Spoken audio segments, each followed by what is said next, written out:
All right. Well, welcome to the Obsidian launch live stream for Pieces developers. We're super excited.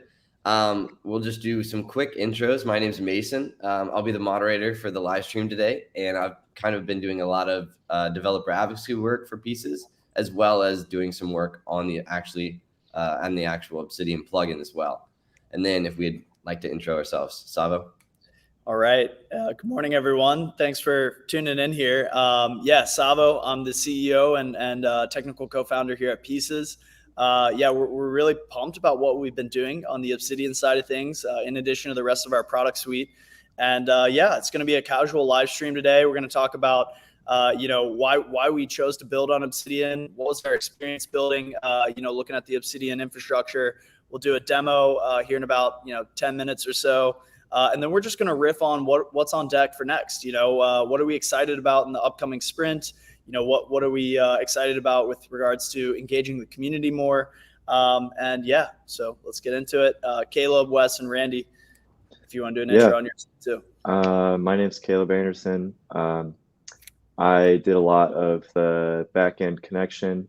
So I worked a lot with connecting our Obsidian plugin that we built to our Pieces operating system, which basically powers all of our beautiful AI snippet organization, all that good stuff.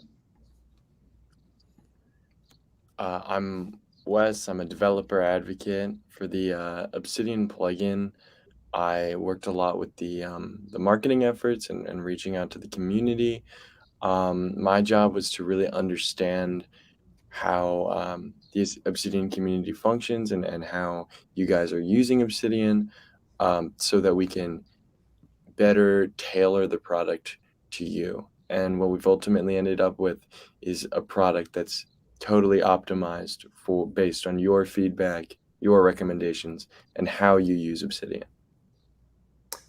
Good morning, everybody. I'm Randy. I was the front-end dev for the plugin. I had a great time building it. It was super cool to build. First time working with, I'm an intern here at Pieces for those that don't know, which would be none of you, but I was an intern and it was really cool being able to work with the rest of the UI team. Our UI team here at Pieces is stupendous. It was really cool to be able to work with them and just kind of get some like first time experience doing front end. So it was really cool. Awesome. All right. Well, I'm going to throw it over to Savo for a quick kind of overview on the Pieces ecosystem, and then we'll head into more about Obsidian. Savo. Yeah, so I'll just kind of keep it high level to start, and we'll get into a demo as I mentioned. But what we're building here at Pieces is really a developer tool that exists between three primary pillars of a developer process, and that's researching and problem solving in the browser, writing and refactoring code in your IDE, and then lastly, collaborating in virtual spaces like Microsoft Teams, Slack, or GChat. And so, for us, we wanted to revisit kind of the fundamentals of a tool in between tools that is right there alongside you as a developer going about your day.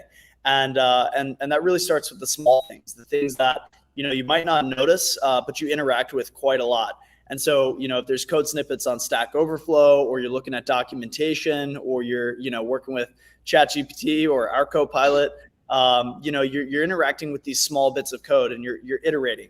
But building on iteration and that work in progress journey, there's a deep need, and there always has been, to save and curate.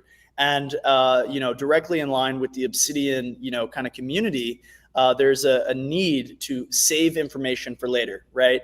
And so for us, we want to complement full-blown note platforms with, a custom kind of ground up built product around code snippets, screenshots, and all their context. I'll get more into context in a bit, but effectively where it came from, who it was related to, what documentation links are there, tags, titles, descriptions, and so much more. And then, lastly, we want that to expand and be a proactively helpful tool. And so there's a bunch of machine learning. We'll demo this, but generative AI, kind of AI that's optimized to organize and suggest, and also AI that understands how you work and the things that you're focused on. So, not only can you save to Pieces, but Pieces will try and save things for you. And then the most important thing is we understand, code is a sensitive, kind of material. And similar to Obsidian, they're offline first. You can use it in an air-gapped environment. You can also use pieces in that capacity. So again, I'll show this in the demo, but it was really important for us to, be a tool in between tools, work in your environment, offline first, kind of keeping up with you as a developer. But then we have some really badass online features as well. So pretty excited to show those. Awesome. Thank you, Savo.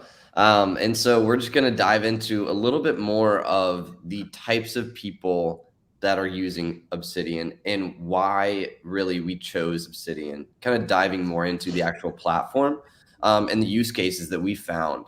And so I think that we could just throw this around throughout the team and just kind of rip through this and give our kind of 2 cents on why we chose Obsidian.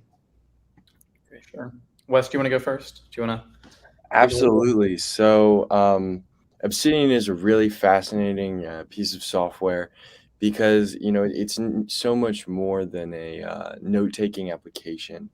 It really is this idea of personal knowledge management where you're inputting and then organizing and structuring your basis of knowledge across any sort of topic to build like a comprehensive view of what you know and what you've learned, and maybe help you learn more and study more from there. And we thought Pieces fits like a glove to that underlying philosophy, where we're creating a tool that helps you categorize and organize specifically code snippets. And isn't that just more knowledge, right? More knowledge that you can save and organize in Obsidian, right? So together with Pieces and Obsidian, we've augmented that amazing structure of knowledge management with a really powerful code snippet editing and saving tool. Yeah, my opinion on when I use Obsidian, I like to build my notes to be future proof, which I think Pieces really encapsulates. So like when I'm ready to move to another editor or when I'm in classes taking notes, I can take my notes and I can bring them anywhere with me.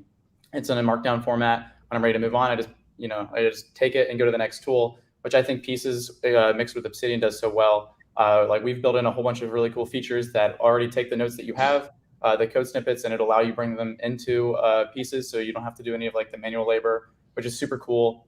Trying to enforce that future proofing aspect. And then also, since as Savo said, like we can go from one tool to the next with kind of the tool between tools, it really just allows for like super easy and clean movement of your information, as Wes was saying, like that knowledge from one tool to the next, and just makes it so clean and effortless, which I think we did really well. And hopefully we can be able to demonstrate that in a little bit. But yeah, for me, the Obsidian community is just people that really enjoy like the future proofness of Obsidian and just how quick and easy and simple and comfortable it is to use Obsidian naturally. So that's my 2 cents. Awesome. All right. Well, I think that, like they said, Obsidian's a great platform. The people on Obsidian are the great platform. And we're really just trying to add value to the developers in Obsidian. And we believe Pieces is the product to do that. So I think we can move a little bit more into the actual technical background of the plugin and the experience around building it. And so I'll throw this one first to Caleb. And just the experience and how it was building this plugin that'll be used by Obsidian users. Yeah, I guess I'll start this off by saying I'm relatively new to the company. I'm relatively new to Pieces. So a big part of my journey throughout this not only was learning a lot about Obsidian and how the Obsidian community loves and enjoys that software, but also about our processes and how things work on our backend in Pieces. So a lot of what I did was, as I mentioned earlier, generally just connecting our plugin to the Pieces operating system, which is the server that runs locally on your computer that basically allows for all this organization magic that we're talking about. And yeah, I did a lot of that. I made sure I did a lot of QA. So I tried to make sure that there's as little bugs as possible throughout the plugin. I'm sure once people start using it, that might change. But yeah, I did a lot of the data layer stuff. Also made sure that the application is working well. I did help out a little bit on the front end as well, but I will say that Randy did most of the styling. He did a pretty killer job on that, as I'm sure you guys will all see. And yeah, and just like adding on top of that, like I really think that Obsidian in general has a really great looking UI. And in the process of developing the plugin, they also have a lot of helpers that kind of makes it very easy for a developer to create a plugin inside of Obsidian that really just feels native and really just adds to the general experience of working inside of the software. So yeah. Nice. I could probably throw some extra words in there, you know, and we'll get to the demo here. But no, this team has been working really, really hard. You know, the rate at which we built this plugin, I think it was like four or 5 weeks or so, and you know, that's coming up to speed on all the APIs that you know, everyone needed to use on the pieces side of things. But then also, you know, hey, how do you get into the Obsidian development environment? How do you get the release out there? You know, how do you work with their team, which has been super solid, and you know, so it's been a lot of learnings, but also too, like, I'm excited because we're starting to hit our stride. And as I mentioned, you know, towards the end of this, we'll talk about what's on deck and what's, you know, the upcoming sprint. But yeah, I just want to give a shout out to not only the Obsidian team, you know, for kind of dealing with us as we came in like a bull in a china shop, but also our team. You know, you guys have done a really great job. So I'm going to get into a demo here, Mason, if there's nothing else to cap on that. Yeah, let's do it. Okay, great. All right, so let's go ahead and I will share my screen and make sure that you guys can see everything. Yep. So present, share screen, entire screen, and let's see. Fantastic. Sweet. Yep, there we go. The classic infinite screen share. Nice.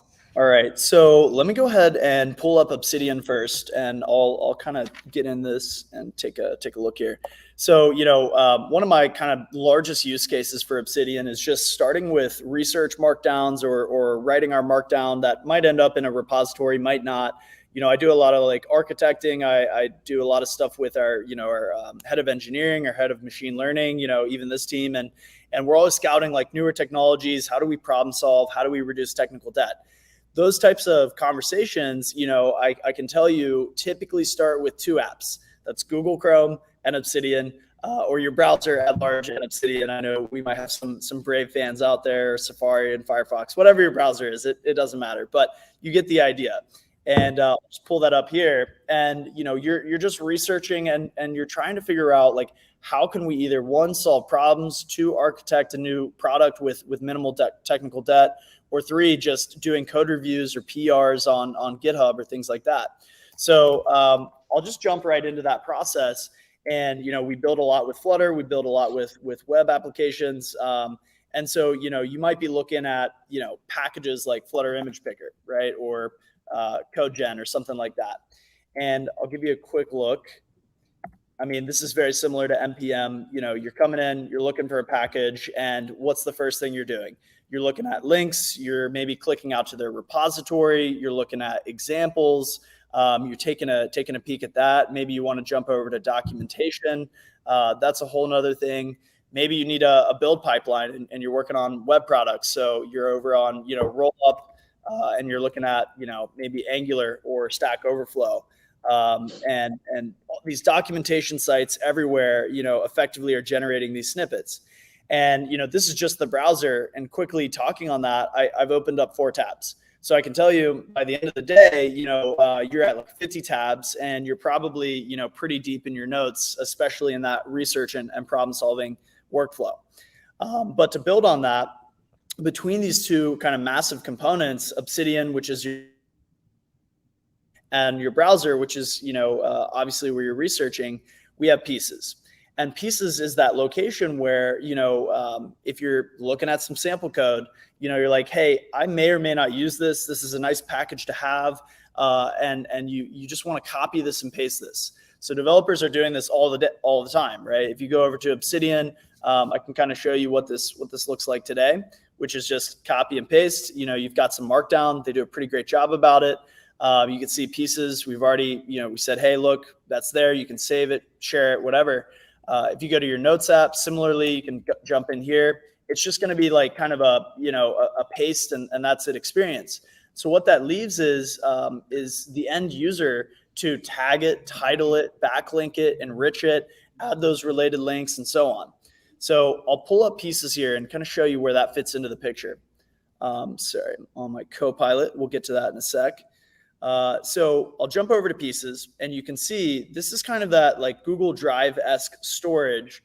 I'll hop over to the list view as well, where you have all of your code snippets. And you'll note it's not just code per se, but it's also all of the associated context. So if you open this context preview here, you can see there are custom descriptions, smart descriptions, suggested searches, a whole bunch of tags. This really helps with search and suggestion again. Related links, these are all added automatically with machine learning. So, this code is CSS, it's got some scroll bar stuff, whatever that might be. And, we said, hey, these are helpful documentation links. We automatically put those on there. I have a share link here as well. So, I'll show you that. It's a customized cloud domain. You can take all this context and that snippet and put it up.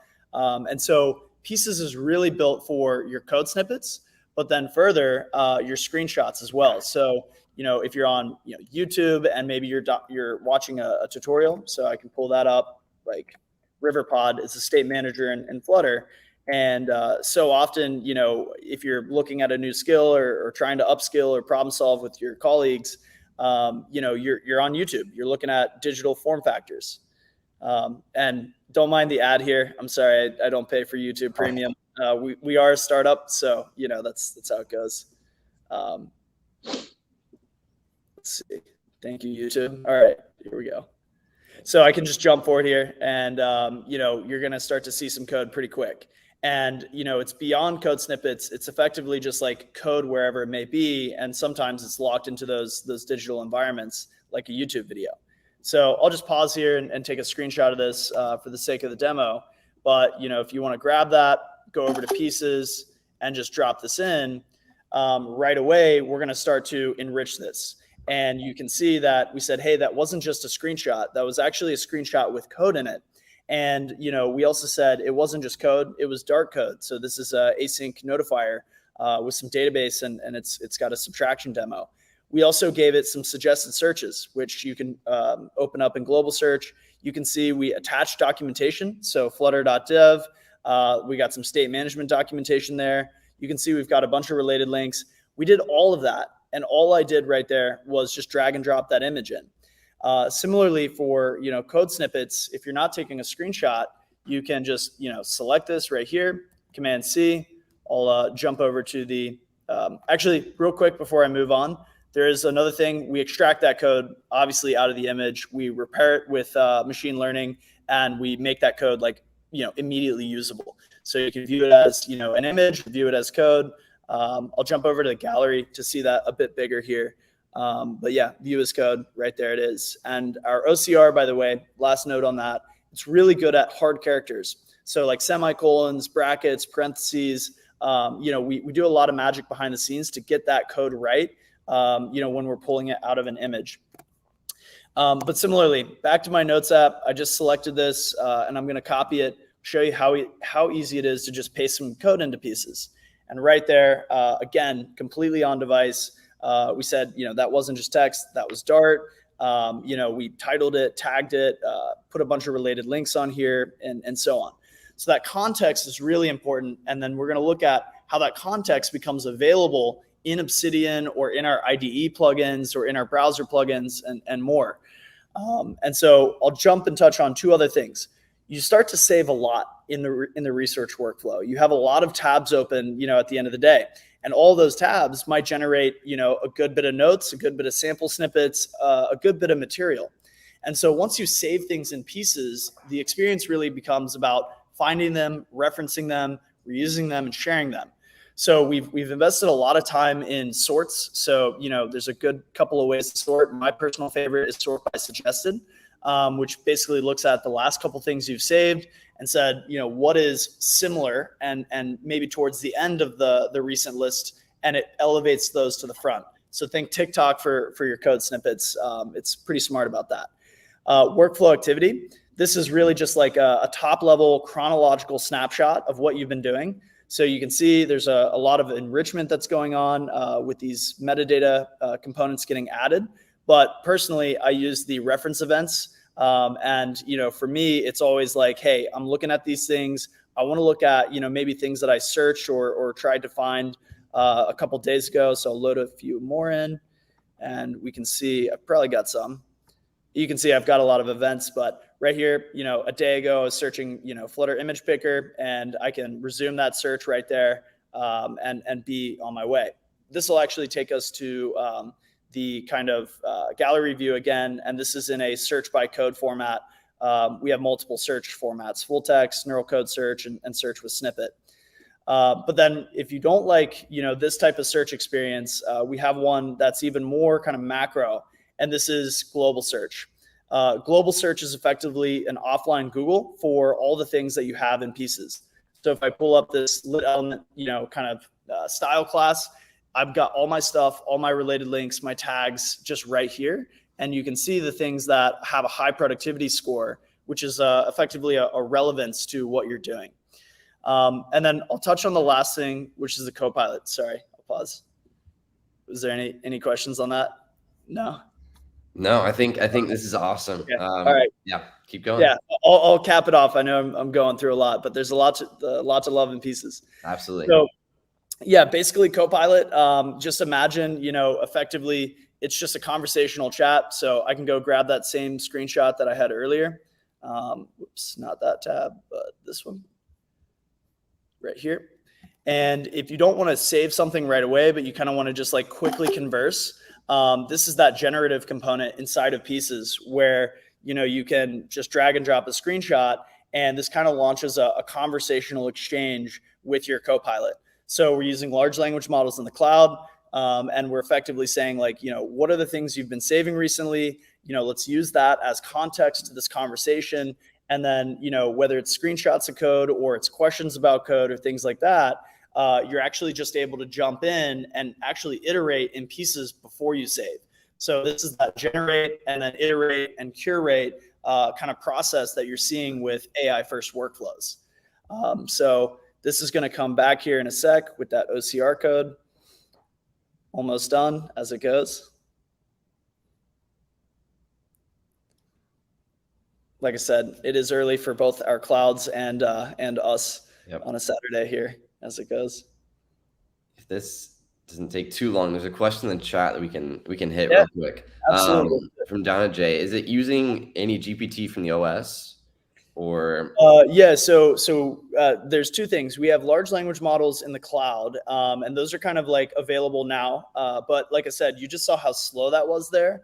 We were working on a QGPT model that is coming in the next release, and that's going to take about 60% of this process and have that be on device. And then early in Q4, we're working on a pretty heavy duty model. It's about 7 billion parameters in size. And it's fine-tuned for developer tasks. And we're trying to get that to run in about 5 to 6. Right now it runs in 5 to 6 gigabytes of memory. We want to get that down to like 4 reasonably. So if you have, 24 gigs of memory, 32, maybe even 16, like I said, it's a lot to have on device, but it's so much faster. And of course the security is there. Not to say our cloud is not secure, but it's more about privacy actually. People are semi-concerned about these large language models. But for open source code, it's no problem to put up there. So long story short, yes and no, and more is coming. Awesome. Cool. So yeah, you can see we just got that code back here. It came in and you could say, hey, show me related links to this. I've got some stuff there. You can say, tell me more about this. And it's going to go into what the code is. You can actually, save that to pieces right away. You can also come in and say, comment that up for me. Nice. Whoops. There we go. like I said, this is a very early preview of it, but comment that up for me and make it, I could say TypeScript. And let's see what we got.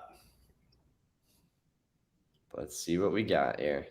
Hey, like I said, it's AI. It's you never know how it's going to go, but looks like that's actually TypeScript right there. Does. Yeah. Wow. Yep. That's pretty wild. Yeah, it's got the privates. It's got the underscores, everything. So yeah, that's excellent. And it's even got constructor destructuring. It looks like a little bit up here. So I hope Liverpod is a package, but yeah. Yeah. Well, we'll have to go check NPM for that one. Maybe I'll just say, save to pieces and yeah. Either way, so that's our large language model. It's really curation second, generation first. And so, that's where you come in and you compound your research. But we talked a lot about the desktop app and kind of the high level premise. For us, it's also about staying in flow. So as a developer, I'm going to have, our desktop app, Obsidian open and so on. But I personally don't like to use like multiple apps at once. I like to minimize that. So the desktop app is great for certain things. It's excellent in a split view. But let me jump into Obsidian and really kind of cover why we wanted to get closer to where your notes are. So as I mentioned, you're in here and you're going about your note-taking process. So if you've been using pieces in a different work cycle, maybe in an implementation cycle or collaboration cycle or review cycle, and now you're moving back over to a research and problem-solving cycle, you're going to be in Obsidian. And so we wanted to right away make it super easy to save from your existing notes. And that's just every single snippet you have. We identify those and we're like, hey, make it one click easy to just save that right to pieces or generate a shareable link. And what happens is it'll actually contextualize that, and all that enrichment that you saw in the desktop app also happens in Obsidian. So, you're going to get a lot more than just the snippet. You're going to get all the power of our pieces machine learning. And of course, it goes from saving to now referencing and reusing. We've got a nice little kind of side menu here for all your snippets. You can quickly scroll them, take a look at them, preview it. You can edit the snippets in Obsidian, copy it. So boom, right here, paste it into Obsidian. And you'll note it's a little bit of a unique type of markdown here. And this is just so that we can identify, hey, this is not just an arbitrary, Dart snippet. This is a piece in pieces as well as a piece in markdown. And so this kind of marker here, it doesn't affect the performance of the markdown or anything like that. So if I click out, you'll see here, there we go. Oh my gosh, if I can actually get to the bottom of this, my bad. Yep. Might have combined me there, or I broke something, but there we go. Nice. So if I click out of it, you can see it's completely untouched. But that identifier, if I click back in, it just makes things excellent. So if you look at the quick actions, we said, hey, that's a piece. You can expand this and jump into a new tab. And so this is where you can not only like edit the entire snippet right here in Obsidian, but also look at that enrichment that we're doing behind the scenes. So we've got, a code snippet. It's a Dart, snippet. We've got the associated tags with it. This is really great for in Obsidian search. You've got your description, and then of course your related links as well. So we're always trying to help you move along in your research workflow. And that snippet, it's like you can add your own links or we'll add them for you, but we want to get you one less Google search further in the process, or, one less conversation with ChatGPT along your way. And so for us, the proactivity, that's a really, really important part here. But yeah, kind of continuing on, another question or no? No, I think we're good. Okay. All right. We'll keep it rolling. Yep. And then we'll get to on deck and I'll pass it back to you guys. Sweet. But last components here, you've got your reference. You can just do it by language as well. I think pieces, we have support for like 57 languages or something like that, at least our machine learning models. And so you can group them like that. But also too, come and write in everything you could expect about search. This is powered by our neural code search engine, which is really performant. So I'll jump back to recent and search lit element CSS. Go ahead and search that. We've got 41 results. I can scroll down a bit, take a look at some of this. All of this is associated with lit element. So, it's not just a exact match on the code. It's like the context as well. It's effectively saying, what's the essence of what you're looking for rather than what's the exact match. I can do another one like, let's see here, Flutter database state management. I can spell management right, that'd be ideal. Let me go ahead and did I do something potentially? Let's see here.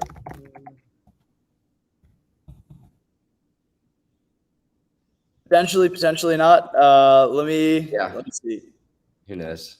Hey, it's demo shy. Like I said, I am on staging though. I will say I did get the nightly build last night, so it might be my fault. I might have broke something. But here, let me just quit down Obsidian and try it one last time. But classically, CEO comes in, tries to demo it, and just breaks it for everyone. Apologies. All right, let's go here, and we'll launch this guy back up. Try it out. State management, Flutter. Yeah, we'll have to. We might want to revisit that. It looks like the search results are decent, but you get the idea. We'll make sure search is good to go before this staging build goes out. I can tell you the one that's out there right now does work, so no stress for your users. But yeah, so you get the idea. And I'll note one last thing. Obsidian, it's one of your tools, right? So if you go over to our IDE plugins like IntelliJ or VS Code, I have a couple of those open. You'll see all your suggested snippets, your kind of, snippets like grouped just like in Obsidian. You've got your search capabilities inside of your IDE. So Flutter image, and I can go and filter that, on pieces. There's that image picker, same type of enrichment, same type of metadata there. So I wanted to make sure that people understand this is not just about one experience in one tool. It's really about your experience as a developer across your entire process. So, that's pretty key, is just having pieces along the way wherever you are. Yeah. All right. I talked for a while there, but I get pretty excited about this stuff. So. That's awesome. Yeah. Well, thank you very much. I mean, live demos, that's how it goes. But yeah, we'll absolutely make sure that that's locked in before we release anything. I should have pulled staging. My bad. Yeah. All right. Well, we're going to move on to our kind of teeing up to the end of this live stream here. But I did want to ask the team around that built Obsidian just around their excitement around the DevTools space. It's a very hot topic right now.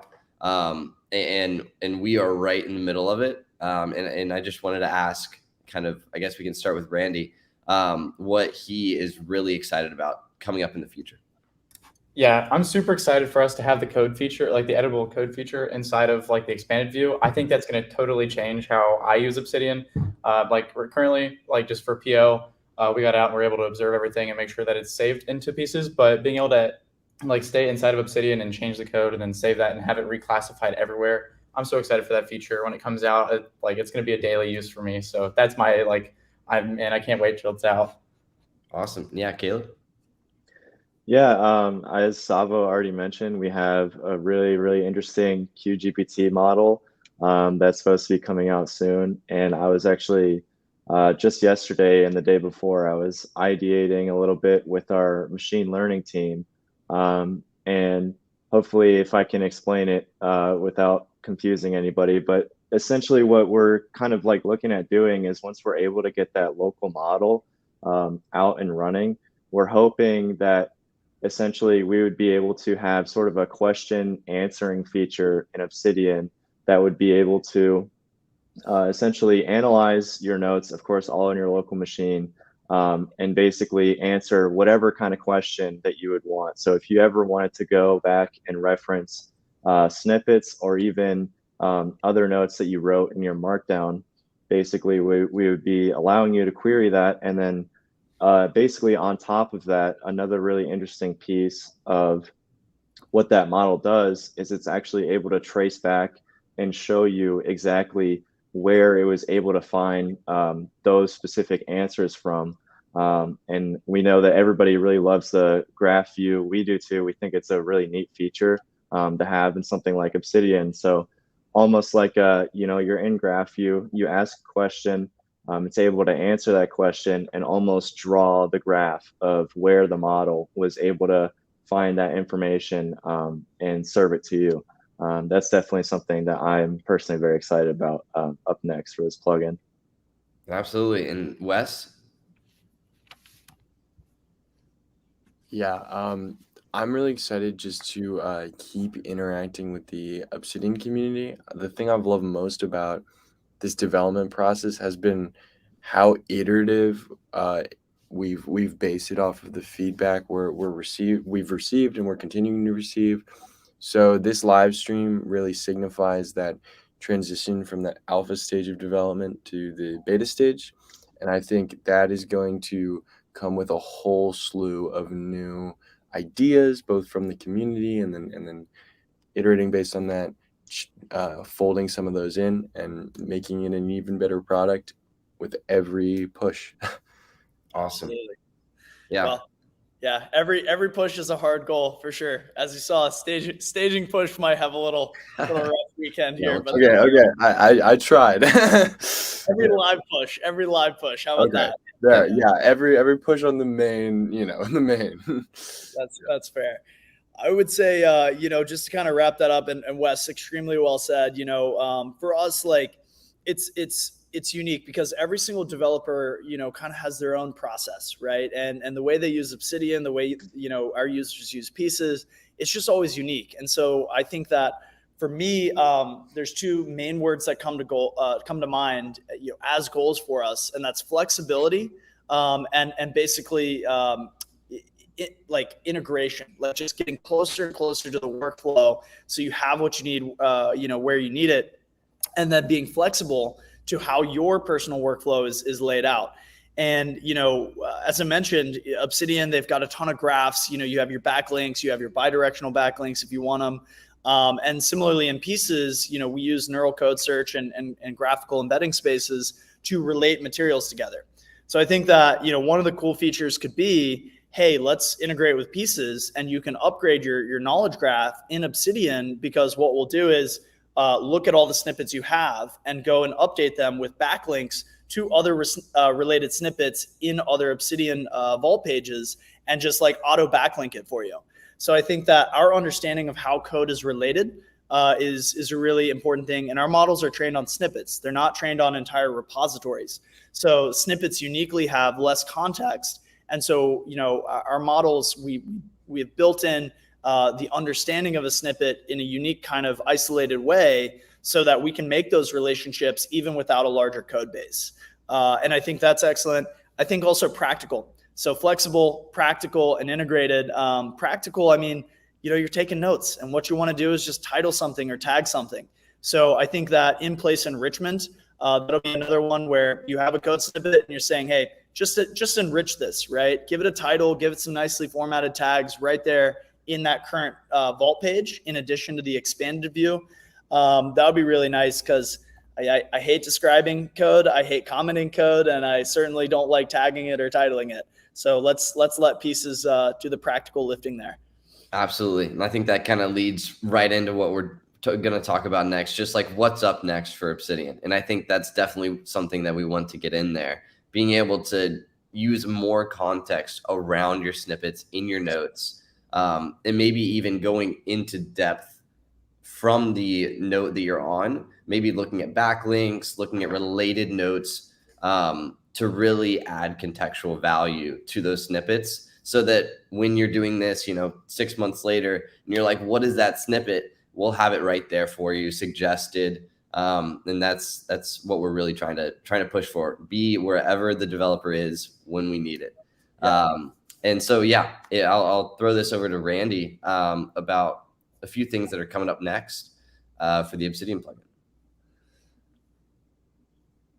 Yeah, like I said, eventually we're going to have the edit model so that you can just go through, edit your code. I think that's going to be absolutely huge. There's a lot of small bug fixes on whatever's going on with search. We'll get that figured out. No worries.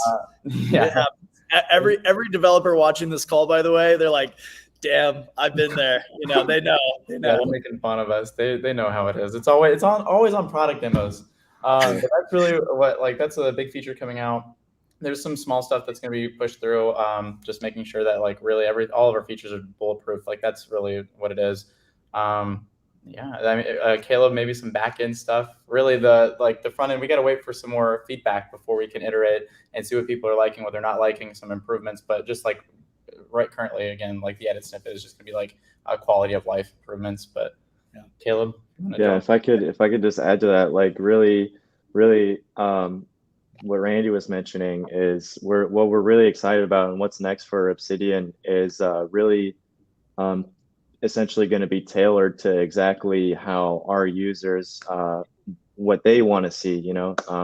That's really what's very important for us as a startup, and really any company that's trying to create a new product. It's all about the user and how we can best serve you guys. You guys are essentially all of our bosses. So if you want to see a feature, definitely feel free to reach out, and not before too long, you might just see it in one of the plugins.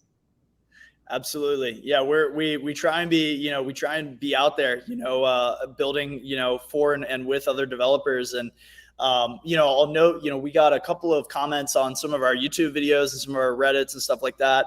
One of the features was local persistence, within the Obsidian Vault. I know that, Caleb, you've been looking at that. So even if you have Pieces OS or whatever, down or updating or whatever, your snippets are still in Obsidian, right? And they're available, and you can use them in certain lightweight capacities. But yeah, I think hey, a user came in, said, hey, I would love these, saved. I'm saving a lot from Obsidian to Pieces. I'm pulling a lot from Pieces into Obsidian. And so just again, stability on the data level, stability on the UI level. And yeah, iteratively, we have good ideas about what we want to do, but the community, they always come up with things that, are so obvious that we might have overlooked them, but we got to get them in. So we're excited. Yeah, absolutely. Yeah. And I'll just chime in here before we go to Wes, but I was talking to, actually, I think Linus is in the chat here. And hey, Linus. But yeah, I was talking to him this morning on Discord, and he was just ripping through our product, exactly what we want. And everything that he's saying is like, yes, this is exactly what we should have. I don't know why we don't. But yeah, this is just Gen 1, really just getting into the foundational part of the community, seeing what Obsidian is about, learning from our mistakes, and then applying those to really make a production, high quality, great product for the community. Yeah. Right. And then I'll just pass this over to Wes. Yeah, I mean, I can think of first studying up on those design philosophies that a lot of people use for organizing their vaults. And for example, the Zettelkasten is really popular. And what we've found is that Pieces is actually totally compliant with most of those philosophical frameworks. So and we've sort of adjusted and fine-tuned, again, to make Pieces a software that is used like how you're already using Obsidian, and it just fits right into what you're already doing. Yeah, and most importantly, doesn't get in the way. I think that's super important. It's there if you need it, and it's better to have it and not need it than need it and not have it, and that's why you save. Period. And I will comment as well. We're pretty forward across the other elements of the company about integrating machine learning and having it be on device and local. And there's another thing that's coming up, and this is a GitHub universe session that we're proposing, but it's about curation driven retrieval augmented generation. And so I'll give you another really important reason to save. And that's because as generative AI begins to move closer and closer to your workflow, you get on-device models and things like that. It's very generic, right? But if you save things, then that means that the generative AI now can retrieve them and use that in an augmentative manner to generate what's next. And so this is called grounding, and basically saying, hey, these are the things I've been working on. These are the people I've been working with. This is the context. It's going to refine before you even get a response back, the response that generative AI will give you. So, a super simple example is if I'm saving Dart snippets and I'm using Flutter and I'm using these packages, and I go tell generative AI, I need some boilerplate for a unit test, it's going to be Dart. It's going to use the packages in my projects, and it's going to be related to the snippets that I've already saved.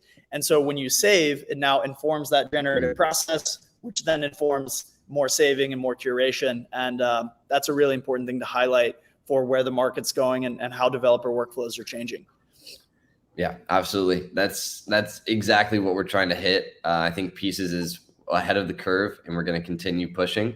And this Obsidian is the next move. And then keep expanding kind of breadth first search, like we like to say, and then really going depth first. Once we find that target market, through the different, IDEs, through the note-taking apps, through these all these different applications, really pinpointing where Pieces lands, and providing the most value to those users that we can. That's exactly right. And by the way, too, I'll just note, if there's not an explicit integration with the tool that you're using, like if you're using Visual Studio or something, it doesn't really affect it, because if you just paste something into Pieces, it's going to do a lot of work for you, right? And for us, we're working on a ton of integrations right now. I know Jupyter Hub's coming up on deck as well. And so the odds are that you use our desktop app and 1, 2, or 3 other of our integrations just builds a really A+ experience. And we are working really hard to bring this to extremely popular tools like Visual Studio, not Visual Studio Code. We have a great plugin for that. But, there's just a ton of developer tools out there. So we're doing the steady march. And I saw a comment on Notion. I know someone responded to that. Any web page in the browser, if you can't copy and paste it directly to Pieces, or you don't want to do that, you can also just select, right click, and save to Pieces, or just click the copy and save button with our Chrome extension. It works on Edge as well. Yeah, awesome. I think there is time for one last question. And it's basically about our pricing model. And I think this is a pretty important aspect to users that we want to really get right. And I think where we have it right now, if you want to explain a little bit more about it. Yeah. So here's the deal. We're a seed stage company, right? And the whole kind of goal there is to find product market fit, right? To refine that. And as Mason said, in that search for product market fit, you're going to do breadth first search. You're going to do depth first search. You might even do some random annealing where you just pivot hard or whatever. And so, for us, it's been keep it free. Don't let pricing be something, as a bottleneck right now while we're still refining the product.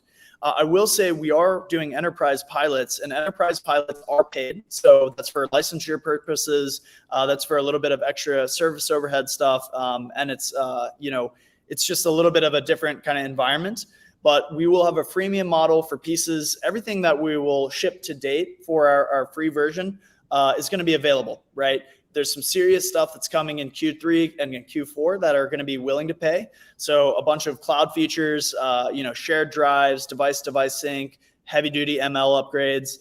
But even the experience that you get today is world-class. So for us, our payment from the community is just feedback, understanding what to build. That's invaluable at this stage.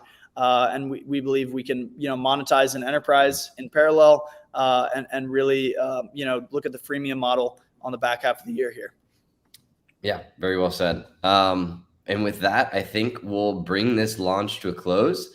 Like we said, feel free to join our Discord server. I put a link in chat. We'd love to hear from you. Love to talk to you about the Obsidian plugin, get feedback from you. That's the only way that this is going to really get better and get fine-tuned for the Obsidian community.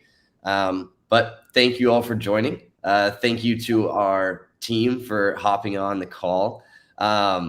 It went very smoothly, and I think that we'll definitely have to do this again, make it more common, because live streams are just fun. Yeah, absolutely. Yeah. All right. Well, thank you very much, and everyone enjoy their weekends. +1 to that. Have a great Saturday. All right. Absolutely. Cool. Sweet. Bye, everyone. See ya.